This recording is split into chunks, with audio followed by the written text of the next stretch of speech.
할렐루야.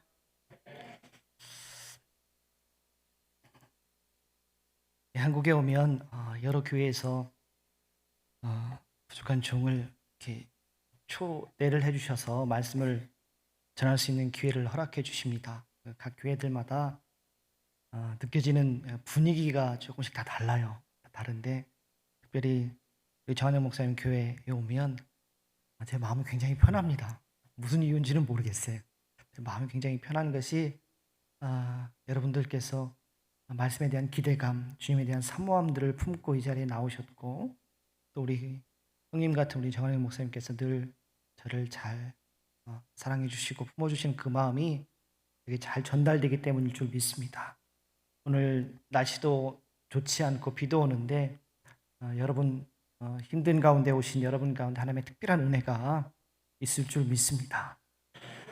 저는 파라과이라고 하는 나라, 지구 반대편에 있죠. 한국에서 갈 수 있는 가장 먼 나라 중에 하나입니다. 계절과 시간이 정반대인 곳, 그곳에서 이제 20년째 사역을 하고 있습니다.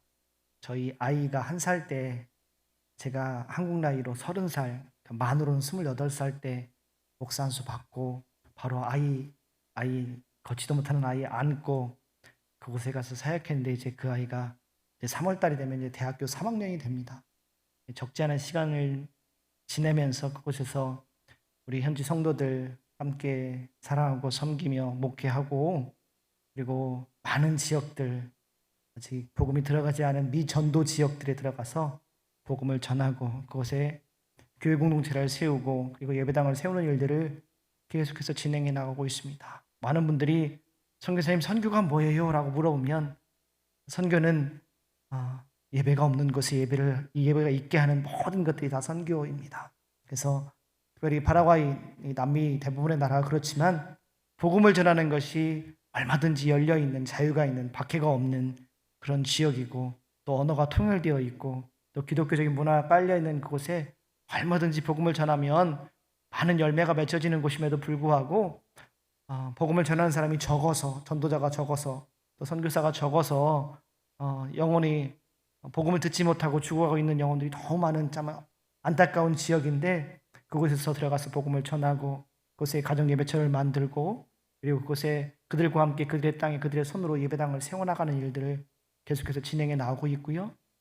그리고 이분들이 자신들이 예배를 드리고 그리고 목회 사역을 하는데 도움을 드리기 위해서 조그마하게 성경학교를 열어서 사역자를 다 불러 모아서 가르치고, 그것이 이제 신학교가 되고, 그 신학교가 한 곳이 되고 두 곳이 되고 여러 곳이 되어서 학생들을 지금 졸업을 계속 시키고 있고, 해마다 100여 명의 학생들이 수업에 들으면서 또 목사 안수도 받고, 그렇게 해서 이제 그 많은 사람들이 다시 또 들어가서 복음을 전하는 일들을 계속해서 진행해 나가고 있습니다. 특별히 감사한 것은 여러분들께서 특별히 한국교회에서 이 일들을 위해서 늘 기도해 주시고 마음을 품고 오시고, 그 일을 위해서 하나님께 여러분께서 기도해 줄 때마다 지구 반대편이지만 그 기도의 능력이 전달되어서 잘 진행되고 있음을 참으로 감사드립니다. 특별히 말씀을 전하기 전에 꼭 이 감사 인사를 드리고 싶었어요. 선교사가 혼자 나가서 열심히 고군분투한다고 해서 선교가 되는 것이 아니라 후방에 있는, 우리 고국에 있는 여러분들께서 기도해 주시는 그 기도의 힘으로 선교사가 큰 힘을 얻습니다. 물론 재정적인 도움도 중요하지만 가장 큰 도움은 늘 위해서 기도해 주시는, 잊지 않고 기도해 주시는, 특별히 하나님께서 마음을 주실 때마다 그 주시는 마음을 외면하지 않고 위해서 기도해 주시는 여러분의 기도로 말미암아 모든 선교사님들이 사역을 잘 감당하고 있습니다. 선교사 사역을 20년 동안 하다 보면 많은 분들이 물어보세요. 선교사님, 선교 사역을 하면서 뭐가 제일 힘든가요? 뭐가 제일 힘든가요? 그러면 곰곰이 생각해 봅니다. 선교 사역을 하면서 뭐가 제일 힘들까? 생각해 보면 그 힘든 것, 그것이, 그 답이 단순히 선교 사역뿐만이 아니라 우리가 신앙생활 하면서도 동일하게 이 부분이 아마 가장 힘들겠구나 라는 생각을 하게 됩니다. 우리 성경에 가지고 있는 성경에는 여러 가지 말씀들이 있습니다. 하나님의 명령들이 있어요. 사랑해라, 섬겨라, 전도해라, 선교해라, 이런 여러 가지 말씀이 있어요. 특별히 우리 한국교회는 사랑하고 섬기고 전도하는데 세계 어디에 내놓아도 빠지지 않을 만큼 아주 열심을 다해서 사랑하고 열심을 다해서 섬기고 또 최선을 다해서 전도하는 그런 민족입니다. 그런데 성경 말씀 가운데 한 말씀은 우리들에게 참으로 어렵게 다가오는 말씀이 있습니다. 그것은 바로 용서해라입니다. 특별히 한이 많고 마음에 응어리가 많은 우리 민족 가운데 이 말씀이 지키기 참 어려운 말씀인 것은 사실입니다. 누가 지나가다가 내 발을 밟은 것 정도의 용서, 그 정도의 용서가 아니라 도무지 이것은 내 성격으로, 내 성품으로, 내 승질머리로는 도저히 용서할 수 없는 그런 것들을 용서해야 되는 상황 가운데 있을 때 그 말씀은 참으로 우리에게 어려운 말씀이지요. 어느 분들은 인품이 너무 좋고 성품이 너무 좋아서 웬만한 것들은 다 그냥 허허거리면서 웃어 넘기는 그런 분들조차도 용서할 수 없는 정말 깊은 용서. 거기에다가 그 사람이 나한테 잘못했습니다 라고 사죄하지도 않는데 덮어놓고 내가 용서해야 되는 상황이 나에게는 가장 큰 어려운 상황이라고 저는 생각을 합니다. 성경에 있는 많은 용서의 이야기들이 있습니다. 오늘도 그 용서의 이야기인데 이 용서의 이야기들을 가만히 읽어보면 모두 다 그런 것입니다. 도무지 사람의 성품으로는, 자신의 상황으로는, 자신의 인격으로는 용서할 수 없는 것들을 주님께서 용서하라고 요구하고 계십니다. 아무런 조건을 붙이지 않고 용서하라고 성경은 왜 이야기하고 있을까요? 오늘 성경 말씀 가운데 한 사람의 이름이 나옵니다. 그 사람은 아나니아입니다. 아나니아는 초기 기독교 공동체 가운데 아주 유명한, 아주 훌륭한 믿음의 리더였습니다. 영적 지도자였지요. 어느 날 아나니아가 기도하는 가운데 하나님의 음성이 들려옵니다. 여러분, 기도하는 가운데 하나님의 음성이 들린다는 것은 너무너무 감격스러운 일이죠. 내가 성전에 나와서 또는 내가 골방에서 기도하는데 주님의 음성이 지금 나에게 들려온다면 얼마나 놀랍습니까? 얼마나 좋습니까? 너무너무 좋아서 아나니아도 길을 쫑긋 세우고 주님께서 지금 나에게 어떤 말씀을 하실까? 기대감을 갖고 주님의 음성에 마음의 문을 열었어요. 주님께서 말씀을 하시는데 한 사람의 이름이 나옵니다. 그 사람은 아나니아가 정말 사랑하는 사람, 정말 좋아하는 사람, 그런 사람이었으면 좋겠는데 지금 아나니아의 귀에 들려오는 그 사람의 이름은 아나니아가 정말 듣고 싶지도 않은, 정말 생각만 해도 치가 떨리는 정말 원수 같은 그 사람의 이름이 들려옵니다. 초기 기독교 공동체가 아주 적은 공동체였기 때문에 사울이 핍박했던 사람들 가운데 아나니아가 아는 사람, 아나니아의 친구, 아나니아의 믿음의 동역자들이 분명히 있었을 것입니다. 지금 아나니아가 기대감을 품고 하나님의 음성을 듣고 있는데 하나님의 음성 가운데 들려오는 그 이름은 아나니아가 사랑하고 아나니아가 축복하고 싶은 이름이 아니라 아나니아가 정말 미워하고 정말 싫어할 수밖에 없는 원수 같은 그 이름이 들려옵니다. 얼마나 실망스러울까요?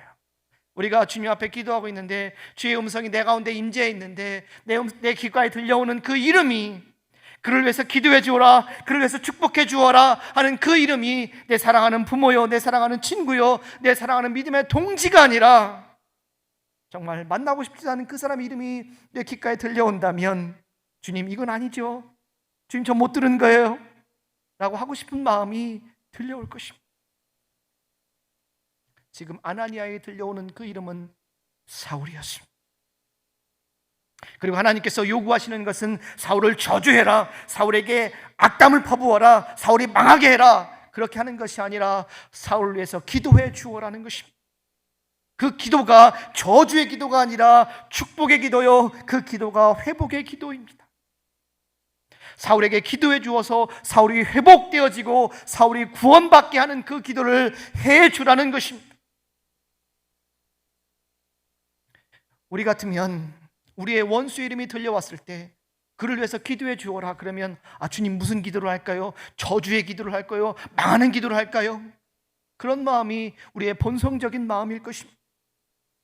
그런데 아나니아에게 들려온 것은 사울을 위해서 기도해 주어라. 어떤 기도? 그가 회복되는 기도, 그가 눈을 뜨는 기도, 그가 잘되는 기도, 그가 구원받는 기도인 것입니다. 자, 그러자 아나니아가 구굴절절하게 이야기를 합니다. 13절, 14절에 아나니아가 변명을 합니다. 항명을 합니다. 주님, 아나니아가 주님에게 기도하는 것은 주님, 이 사울이라는 사람 주님 잘 아시지요. 이 사람이 어떤 사람인지 아시지요. 13절에 보니까 내가 듣는 바로 의하면 그가 있는 모든 곳들 다니는 곳곳마다 교회 공동체를 파괴하고 예수 믿는 사람들 잡아다가 감옥에 가두거나 죽이는데 앞장서는 사람입니다. 14절에 보면 심지어 여기까지 와서 예수 믿는 모든 사람들, 그 모든 사람들은 누구도 포함돼요? 아나니아 자신도 포함됩니다. 나도 잡아 죽이려고 온 그 사람입니다. 그런 사람을 위해서 어떻게 기도할 수 있죠?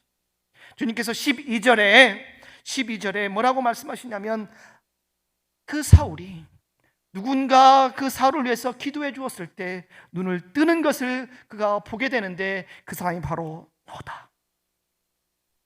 어떤 한 사람이 기도해 주는 것이 아니라 바로 네가 기도해 주어서 그 사울의 눈을 뜨는 것을 사울이 보았다라고 말씀하고 있습니다. 지금 그렇게까지 말씀하시는데 아나니아의 마음 가운데 어떤 마음이 들까요?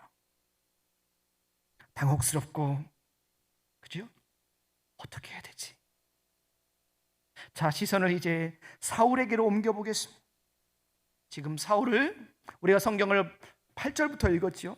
보통 이제 10절부터 읽는데 제가 8절부터 읽어달라고 우리 목사님께 말씀을 드렸어요. 그 이유는 8절, 9절에 지금 사울의 상태를 지금 나타내고 있기 때문에 그렇습니다.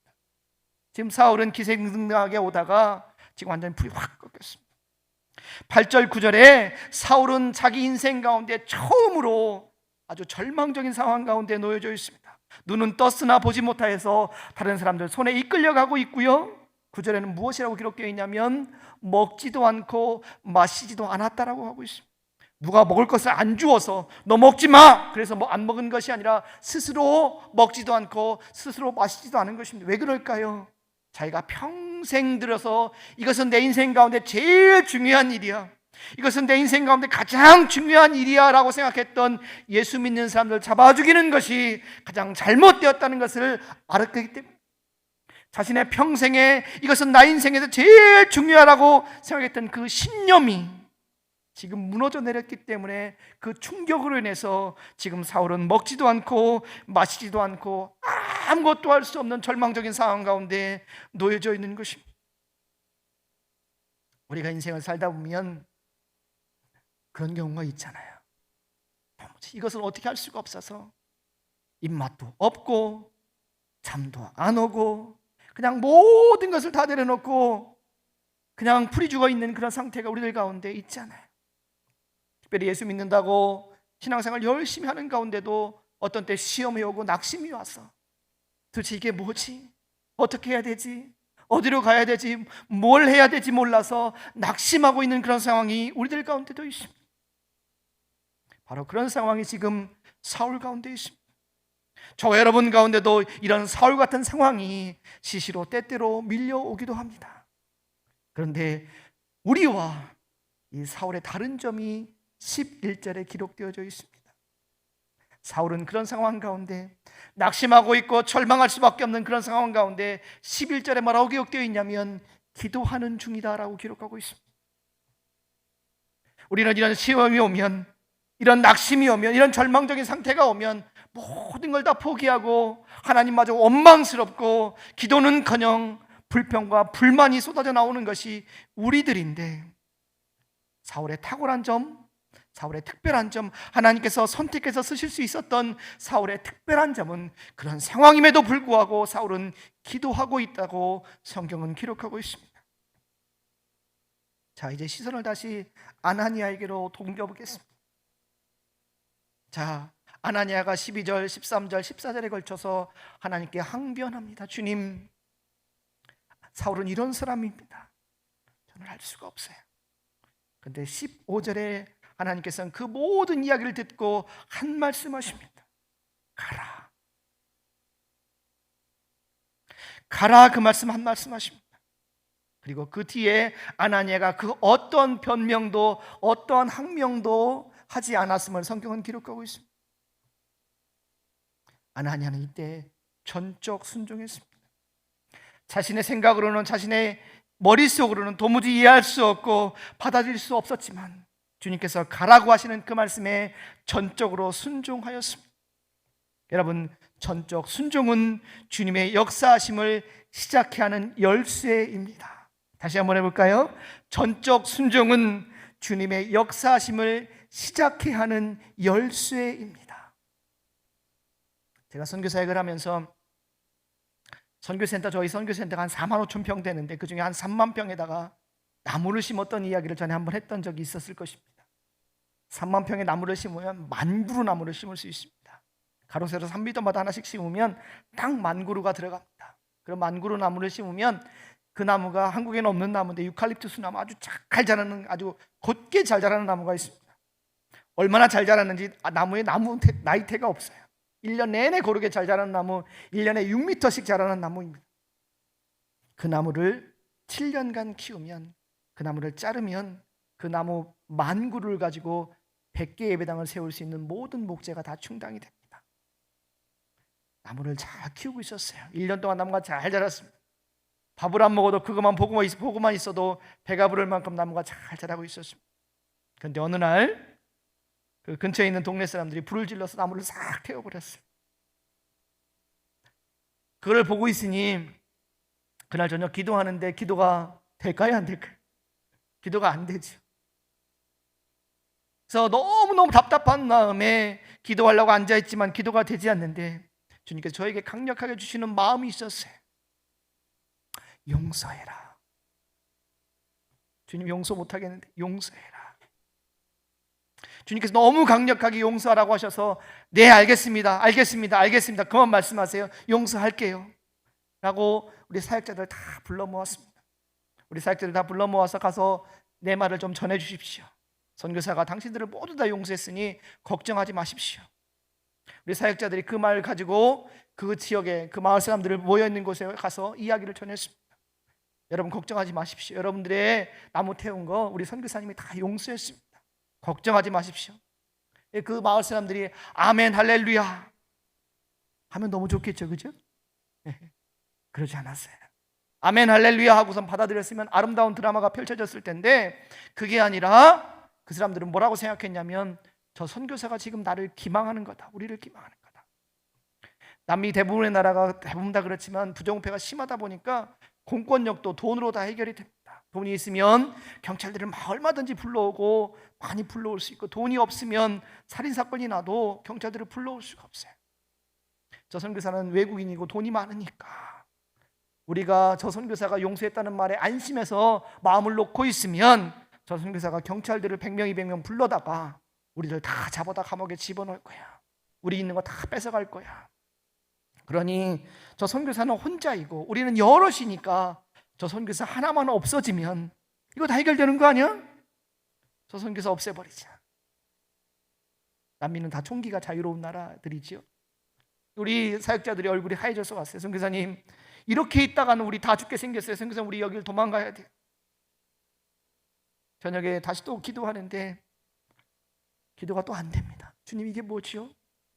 저는 제 마음으로는, 제 성격으로는, 제 성품으로는 도무지 용서할 수 없었지만 주님께서 저에게 용서하라고 하셔서 전적으로 순종하는 마음으로 용서했는데 저들이 오히려 저렇게 나옵니다. 어떡하면 좋겠습니까?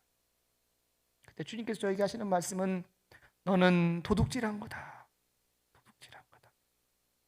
제가 막 화가 났어요. 주님, 내가 무슨 도둑질을 했습니까?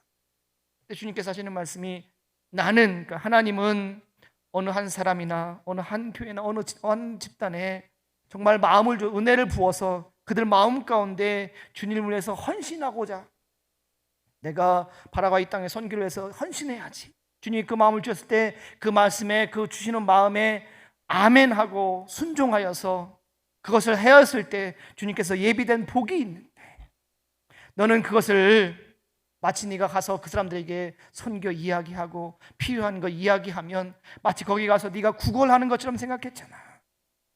그래서 구걸하는 거니 차라리 네가 나무 심어서 다 해결하면 될 거라고 생각해서 주님께서 한 사람이나 한 교회에 주시려고 예비된 복을 네가 도둑질한 거 아니야. 그 밤 그렇게 지나갔습니다. 주님과 이런저런 얘기하면서 그런 얘기하면서 지나갔어요. 그 주간이 지나고 그 달이 지나고 그 다음 달이 지나자 사람들은 이제서야 저 선교사가 진짜로 자기들을 용서했다는 것을 알게 되었어요. 경찰을 부른 것도 아니고 검찰에 고발한 것도 아니고 누가 들이닥쳐서 자기들을 잡아간 것도 아니고 저 선교사가 정말로 용서했다는 것을 그들이 깨달았습니다. 그리고 그 순간부터 그들의 마음이 변화되고 녹아지기 시작했습니다. 선교사역을 하면 어느 지역에 들어가면 복음이 너무너무 잘 들어가는 지역도 있어요. 어느 지역에 들어가면 복음이 너무너무 안 들어가는 지역도 있습니다. 주로 잘 들어가는 지역들은 마음이 순한 지역들, 마음이 열려있는 지역들은 복음이 잘 들어갑니다. 근데 마음이 닫혀있고 강팍한 지역들은 복음이 잘 안 들어가요. 주로 어디냐면 도시 빈민들이 그렇습니다. 사는 것이 너무너무 힘들면 마음이 강팍하고 닫혀있어서 복음도 귀에 안 들어옵니다. 바로 그 지역이 그런 사람들이 사는 지역이었어요. 저희 전도자들이 여러 번 들어가서 복음을 전했는데 별 반응들이 없었어요. 그런데 그 사건이 있고 나서 그들 마음 가운데 한 번도 보지도 못했고 들어보지도 못한 진짜 용서라는 것을 그들이 체험하게 된 거예요. 그리고 그들 마음이 녹기 시작했습니다. 그리고 그렇게 복음이 들어가지 않던 그 지역에 복음이 들어가고 예배 공동체가 세워지고 아름다운 예배당이 세워지고 그 예배당이 작아서 헐고 다시 더 큰 예배당을 세우고 그리고 저를 죽이겠다고 총 들고 왔던 그 사람들 중에 한 사람이 그곳의 사역자가 되어서 그것을 섬기고 있습니다. 여러분, 전적 순종은 주님의 역사하심을 시작해 하는 열쇠입니다. 아나니아의 전적 순종이 바로 기독교 복음, 특별히 이방 선교의 가장 중요한 사울이 바울로 되게 한 거룩한 걸음이었습니다. 아나니아가 뚜벅뚜벅 직가에 있는 사울이 있는 그곳으로 걸어가는 그 순간순간부터 하나님의 기적은 시작되었습니다. 그렇다면 이 놀라운 기적이, 이 놀라운 역사가 단순히 그 시대에만, 초대교회에만 있는 사건일까요? 지금 저와 여러분이 살고 있는 이 시대에는 이런 일들이 벌어지지 않을까요? 그 시대는 하나님이 말씀하셨고 지금 이 시대는 하나님이 잠잠하실까요? 그 시대에는 하나님이 역사하셨고 지금 이 순간에 이 시대에는 하나님이 주무시고 계시나요? 그렇지 않습니다. 그 시대에 살아계신 하나님이시라면 지금 이 시대에도 하나님은 살아계시고 지금도 여전히 아나니아에게 하셨던 그 말씀을 우리들에게도 하시고 계실 줄 믿습니다. 그런데 왜 우리는 그 말씀을 듣지 못할까요? 왜 우리는 주님의 말씀을 듣지 못해서, 주님의 음성을 듣지 못해서 우리들 마음이 늘 갈급하고 퍽퍽한 대로 살아가고 있을까요? 주님이 침묵하셔서, 주님이 잠자고 계셔서 그럴까요? 그렇지 않습니다. 지금도 여전히 주님은 우리들에게 말씀하고 계시지만 주님이 들려오는 그 음성에 이 말씀은 나하고는 상관없는 말씀이야.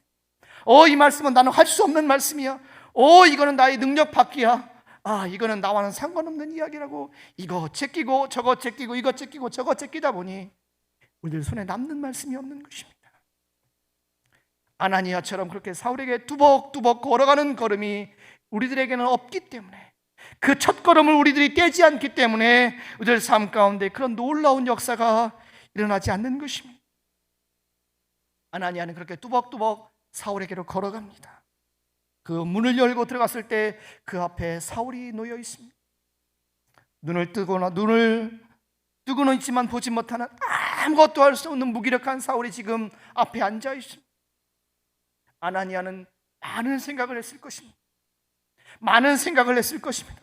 저 사울한테 핍박받고 감옥에 갇히고 매를 맞고 심지어 죽어간 그의 동지들, 그의 친구들, 그의 동역자들이 머릿속에 막 생각났을 것입니다. 그러면 그런 아나니아에게 그런 사울을 바라볼 수 있을 때 사울에게 할 수 있는 가장 좋은 호칭은 뭘까요? 그 아나니아가 그 사울에게 할 수 있는 가장 좋은 호칭은 뭘까요? 그것은 바로 원수 사울아입니다. 이 X 삐리리 사울아가 맞을 겁니다. 그게 정확하죠. 가장 정확한 호칭이지.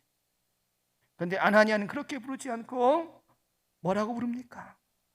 형제 사울아라고 부릅니다. 대한민국 우리 국민들이 좋아하는 시 가운데, 시인 가운데 김춘수 시인이 있습니다. 그분이 쓴 시 가운데 꽃이라는 시가 있습니다. 그 시 내용 가운데 이런 말씀이 있어요. 이런 내용이 있어요. 내가 그 이름을 불러주기 전에는 그러나 나의 몸짓에 지나지 않았다. 그러나 내가 그 이름을 불렀을 때 그는 나에게로 와서 꽃이 되었다. 내가 그의 이름을 부르기 전에는 그와 나와는 아무런 관계없는 사람이었어요. 근데 내가 그의 이름을 불렀을 때 그는 나에게 와서 꽃이라고 하는 가장 소중한 존재가 되었다. 아나니아는 사울을 원수라 부르지 않고 형제라 부름으로 말미암아 가장 중요한 꽃이 되었던 것입니다. 오늘 말씀을 들으면서 여러분 가운데 제 말씀이 귀에 안 들어오는 분들도 있을 줄 믿습니다. 여러분이 처해져 있는 상황이, 여러분이 처해져 있는 환경이 너무너무 힘들고 어려워서 내가 도무지 용서할 수 없는 사람들이 너무 많아서 제 말씀이 귀에 안 들어오는 분들이 있을 줄도 믿습니다. 그리고 어떤 분은 저에게 물어볼 수도 있어요. 선교사님, 그러면 당신은 모든 사람을 다 용서했습니까? 선교사역 하면서 당신을 힘들게 했던 사람, 당신을 어렵게 했던 사람, 심지어 당신을 죽이려고 했던 그 사람들 다 용서했습니까? 라고 물어보시면 부끄럽게도 저는 모든 사람을 다 용서하지는 못했습니다. 그러나 제가 당당하게 드릴 수 있는 말씀은 하나님께서 콕 집어서 이 사람은 용서해라, 이 사람은 용서해야 된다고 하는 그 사람들은 제가 다 용서했습니다. 지난 5, 6년간 저를 굉장히 힘들게 했던 한 사람이 있습니다. 저와 저를 포함해서 저희 선교 공동체 가운데 큰 해를 끼친 사람이었고, 그것이 점점 심해져서 나중에는 어떻게 할 수 없을 정도로 제가 밤잠을 자지 못할 정도로 너무너무 어렵게 했던 사람이 있습니다. 어느 날 제 얼굴빛이 너무 어두운 것을 보고 저희 변호사가 호치호치 깨물었어요. 선교사님, 도대체 무슨 일이죠? 무슨 일이 있는 거죠? 제가 도무지 더 이상 숨길 수가 없어서 사실대로 이야기했습니다. 이런 일들이 있었습니다. 그래서 우리 변호사가 화가 잔뜩이 나서 이건 당장 가만두면 안 됩니다. 이건 당장 고발해서 이 사람은 어떻게 조치를 취해야 됩니다. 그래서 변호사가 고발장을 써서 그 모든 서류 만들고 증인들, 모든 증거물들 이렇게 해가지고 서류를 이만큼 만들어가지고 검사한테 넣었어요. 검사가 다 검토하더니 이거는 100% 가만둘 수 없다. 판사한테 넘겼어요. 판사가 판사랑 만나서 이야기하는데 이거는 뭐 당연히 이 사람 당연히 감옥에 가거나 아니면 있는 거 다 배상해야 됩니다. 그게 판사가 만나고 나와서 법원 마당을 나오는데 너무 마음이 개운한 거예요.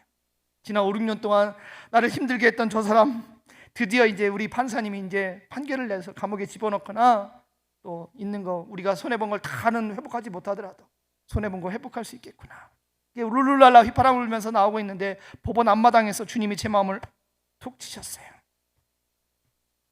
그리고 하시는 말씀이 기도해라.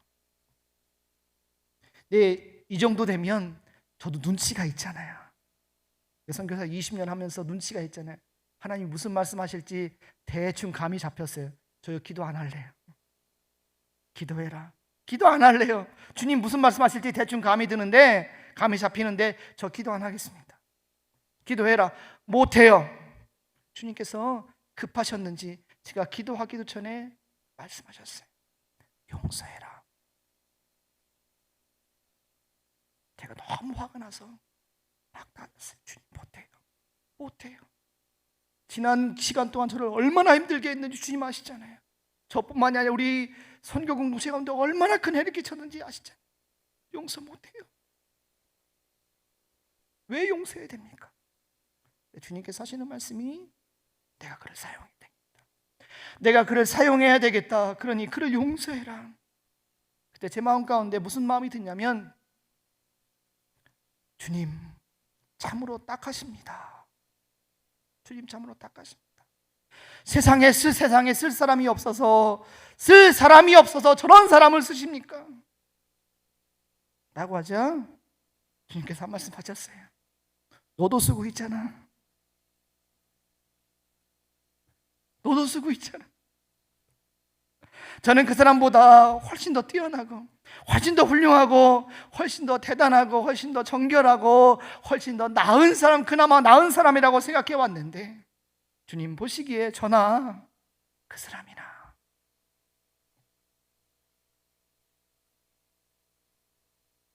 그 말씀을 듣는데 제가 무슨 말씀을 더 하겠어요? 그날 저녁 뜬 눈으로 밤을 지새고 그 다음날 아침에 변호사한테 전화를 했습니다. 이런 일이 있어서 그 사람 모든 고소했던 거 다 취하해야 되겠습니다. 변호사가 깜짝 놀라서 막 만나서 이야기하는데 왜 그렇게 해야 됩니까? 지금 다 끝났는데, 다 이겼는데, 다 회복할 수 있는데 왜 그래야 됩니까? 제가 그랬죠. 하나님께서 이렇게 말씀하셨습니다. 근데 그 변호사도 믿는 사람이에요. 그러자 하나님이 그렇게 말씀하셨다니 어떻게 하겠어요? 서류를 만들어 왔어요. 다 고소를 취하한다는 내용으로. 다시는 이 일에 대해서 묻지 않겠다. 다 용서한다. 다 없던 일로 한다. 저랑 제 변호사가 앉아있고 테이블 건너편에 그 사람과 그 사람 변호사가 앉아있습니다. 서류를 마지막에 이제 제 사인을 하는 거예요. 사인을 하는 그 순간에도 그 사람은 그 표정이 있잖아요. 비웃고 이죽거리고 비아냥거리는 그 표정으로 웃고 있어요. 서류를 그 자리에서 찢어버리고 싶더라고. 찢어버리고 던져버리고 당신 감옥에 들어가. 나 당신 용서 못해. 하고 싶은 마음이 여기까지 올라왔는데 주님이 용서하라니까 사인을 다 하고 던져주고 나왔어요. 뒤도 보고 돌아보고 싶지 않아서. 법원 마당을 다시 나오고 있는데 그 사람이 뛰어왔어요. 자기를 용서해 주십시오. 단 한 번도 하지 않았던 그 말을 나를 용서해 주십시오. 그냥 안아줬어요. 주님이 쓰시겠다고 하셨으니 이게 불과 얼마 전 일이에요. 주님이 쓰시겠다고 약속하셨으니 주님께서 쓰실 것입니다. 아직은 몰라요. 주님이 어떻게 그 사람을 쓰실지 아직은 몰라요. 저는 제 할 일을 했을 뿐입니다. 주님께서 저에게 용서하라고 하셨으니, 조건 없이 용서하라고 하셨으니 저는 조건 없이 용서했을 뿐입니다. 앞으로 주님은 그 일들을 이루어 나가실 것입니다. 제가 첫 번째 했던 질문, 주님은 도대체 왜 우리들에게 조건 없는 용서를 요구하실까요?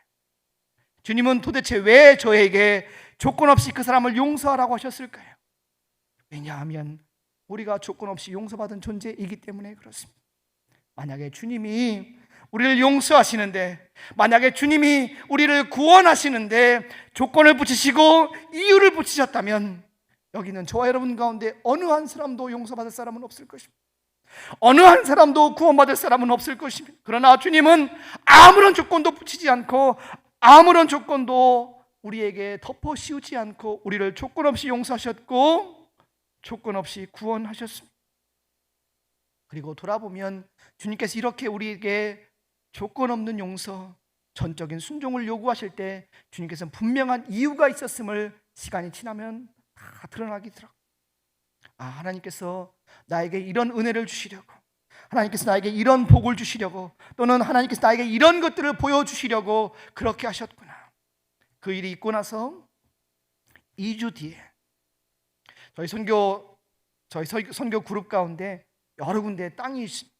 그 중에 한 군데가 한 6,000평 정도 되는 작은 땅이 하나 있는데 맹지예요. 주변에 다 막혀 있어서 가치가 아무것도 없습니다. 지도에는 옆에 큰 도로가 있어요. 근데 이게 수십 년 동안 그 도로를 사용하지 않아서 사람들이 거기 다 집 짓고 살아요. 수십 년 동안 사람들이 집 짓고 살아서 거기가 도로인 줄도 모르고 그렇게 살고 있었어요. 그런데 그 일이 있고 2주 뒤에 가보니까 어느 날 집들이 하나둘 없어지기 시작하더니 다 이사를 가버리고 포크레인이 와서 싹 트랙터가 다 밀어버리는 거예요. 싹 다 밀어버리고 그 옆에 공항으로 가는 대로가, 고속도로가 지금 뚫리고 있습니다. 그 사람부터 받았던 피해 거의 절반이 한 번에 해결이 되고요. 그리고 파라과이는 저희가 서류가 굉장히 많이 집어넣습니다. 교회 서류, 땅 서류, 행정 서류, 많은 서류가 있는데 이 서류들이 돈을 얹어주지 않으면, 웃돈을 내지 않으면 서류들이 위로 올라가지가 않아요. 위로 올라가야 담당자가 보고 도장 꽝 찍어서 이게 통과가 되는데 돈을 안 내면 서류가 계속 밑으로만 가요. 돈 낸 사람들 서류는 밑에서 위로 올라가고 우리 서류는 계속 밑으로만 가는 거예요. 그렇다고 해서 교회 서류를, 선교 활동 서류를 돈 주고는 할 수는 없잖아요. 나는 기도하는 마음을 그냥 내버려 두었더니 이것이 막 몇 년째 이렇게 있었던 것이 서류가 하나, 둘, 셋 뽑아서 막 위로 올라가요. 제가 파라과이 떠나기 바로 전날까지 사인 하나 하고 왔습니다. 하나님께서 우리에게 복을 주시려고, 은혜를 주시려고 작정하셨는데 우리들에게도 명분이 있어야 될 거 아니에요. 구원은 모든 믿는 자에게 주셨지만 복 주심은 순종하는 자에게만 허락된 은혜입니다. 여러분, 이제 시선을 우리에게 돌려볼까요? 아나니아에게, 사울에게 했던 그 시선을 우리에게 돌려보겠습니다. 여러분 어떠세요? 여러분 주위에는, 여러분 살아면서 어떠세요? 여러분 주위에 이런 사람들이 있지 않나요? 사울 같은 사람들이 있죠. 때로는 우리 시어머니가, 때로는 우리 며느리가, 때로는 내 남편이, 때로는 내 자식이 나에게 사울 같은 존재일 때가 있습니다. 나는 말씀대로 잘 살려고 하는데 주변에서 나를 가만두지 않고 나를 괴롭게도 하고 나를 힘들게도 하는 사람들이 있지요. 그래서 늘 생각하기에 쟤는 나에게 사울이야, 쟤는 나에게 힘든 존재야 라고 생각하고 있습니다. 저희 선교센터에 동물들이 많이 있습니다. 뭐 말도 있고 소도 있고 닭도 있고 오리도 있고 여러 가지가 있는데 또 양과 염소가 있습니다. 이 양과 염소가 생긴 건 비슷하게 생겼어요. 그런데 성품이 전혀 다릅니다. 양은 온순하게 자기들끼리 모여가지고 이렇게 풀을 뜯어 먹습니다. 평화롭게. 근데 염소라는 녀석은 성질이 못돼가지고 가만히 있지를 못해요. 그냥 여기저기 막 돌쓰고 다니고 양물 속에 들어와서 막 들이받기도 하고 막 밀치기도 해서 양들이 영 괴로워요. 그런데 그 염소가 있기 때문에 양이 한 자리 있지 않고 이거 염소에 밀려서 또는 염소 따라서 이렇게 돌아다니면서 풀을 골고루 뜯어먹어서 건강하게 자랍니다. 근데 양한테 염소가 없으면 양들은 건강하게 자랄 수가 없어요. 염소가 있음으로 말미암아서 지금 당장은 힘들고 괴로워도 그 염소 때문에 건강하게 성장할 수가 있어요. 우리는 우리들 삶 가운데 그런 염소 같은 존재들이 있잖아요. 나는 아나니아고 나는 양인데 사울 같은 존재, 염소 같은 존재들이 있잖아요. 나는 신앙생활 잘 하려고 하는데 나를 괴롭게도 하고 나를 힘들게도 하는 그런 존재들이 있잖아요. 하지만 그 사람들 때문에, 그 존재들 때문에 내 믿음이 침체되지 않고 더 기도하게 되고 더 힘을 내게 되고 더 부르짖게 되고 더 주님을 찾게 됨으로 말미암아 믿음이 성장하는 것입니다. 그리고 제일 중요한 것은 나는 늘 내가 양인 줄, 내가 늘 아나니아인 줄 알지만 나도 누군가의 때로는 염소일 때가 있고 나도 누군가의 때로는 사울일 때도 있습니다. 중요한 것은 내가 양이냐 염소냐, 내가 아나니아냐 사울이냐가 중요한 것이 아니라 이렇게 하나님께서 나에게 특별한 음성을 주었을 때, 나는 도무지 이해할 수도 없고 나는 도무지 생각할 수도 없는 주님의 음성이 들려오는 그때에, 바로 그때를 내가 주목해야 됩니다. 하나님께서 왜 나에게 이런 말씀을 주셨는가? 하나님이 왜 나에게 전적 순종하고 조건 없는 용서를 요구하고 계시는가? 그런 말씀이 나에게 들려올 때, 바로 이때가 지금 주님께서 나에게 무언가 특별한 은혜를 주시고 주님께서 나에게 특별한 어떤 것을 주시려고 작정하셨는데, 내가 그것을 순종함으로 말미암아서, 내가 그 주님의 말씀에 순종함으로 말미암아 이것을 넘어가면 주님께서 예비하신 아주 놀라운 것이 있겠구나 하는 것을 바라볼 수 있는 눈이 우리들 가운데 뜨여야 될 줄 믿습니다. 힘들고 어려울 때, 힘들고 어려운 상황에만 몰두하여서 도대체 주님은 어디 계시는지, 주님은 왜 나에게 이런 일들을 만들어 놓으셨는지 원망하고 좌절하고 절망하고 하나님께 따지는 것이 아니라, 이해할 수는 없지만, 지금 내가 이것을 다 설명할 수는 없지만, 주님께서 지금 나에게 무언가 특별한 것을 지금 요구하고 계시는구나. 내가 이것을 어렵지만 내 성품으로는 불가능하지만 주님이 주시는 능력으로 말미암아 이것을 순종했을 때 하나님께서 이로 말미암아서 나에게 놀라우신 은혜를 부어주시겠구나. 오늘 이 밤 여러분 기도하시면서 그런 마음이 드실 거예요. 여러분 요즘 살아가면서 여러분에게 가장 중요한 기도의 제목들이 있을 줄 믿습니다. 하나님께서 주시는 음성들이 있을 줄 믿습니다. 하나님께서 주시는 특별한 말씀들이 있을 줄 믿습니다. 그 말씀이 지금 나에게는 이해가 되지 않고 도대체 이 말씀을 왜 나에게 주셨는지, 이 상황을 왜 나에게 주셨는지 이해하지 못하는 분들이 여러분 가운데 있을 줄도 믿습니다. 답답한 마음을 가지고 이 자리에 나왔을 여러분이 계실 줄도 믿습니다. 하지만 여러분, 이 순간이 여러분에게 은혜의 시간입니다. 이 순간이 여러분에게 복주심의 기회입니다. 주님의 음성에 더 주목하십시오. 주님의 음성을 더 이해하고 더 깊게 듣고 더 주님의 그 뜻을 알기 위해서 노력하십시오. 몸부림치십시오. 주님께 물으십시오. 주님, 왜 나에게 이 말씀을 주셨습니까? 주님, 내가 이 말씀을 순종하기가 어렵습니다. 주님, 나에게 이 말씀을 순종할 수 있는 능력을 이 밤에 나에게 주시옵소서. 이 기도가 오늘 이 밤 저와 여러분에게 필요할 줄 믿습니다. 여러분 지금 모두 다 아름다운 얼굴, 정말 아름다운 모습으로 앉아있지만 여러분 마음은 얼마나 힘들고 어려운 것들이 있을 줄 믿습니다. 여러분 이 밤에 그것을 해결받고 가십시오. 그대로 품고 다시 돌아가지 마십시오. 주님께서 여러분을 이 자리를 부르신 그 거룩한 목적, 거룩한 명분을 여러분 분명히 받으십시오. 그래서 주님의 음성을 들으시고 주님께서 해결해 주시는 그 해결을 꼭 받고 돌아가시는 이 시간 되시길 바랍니다.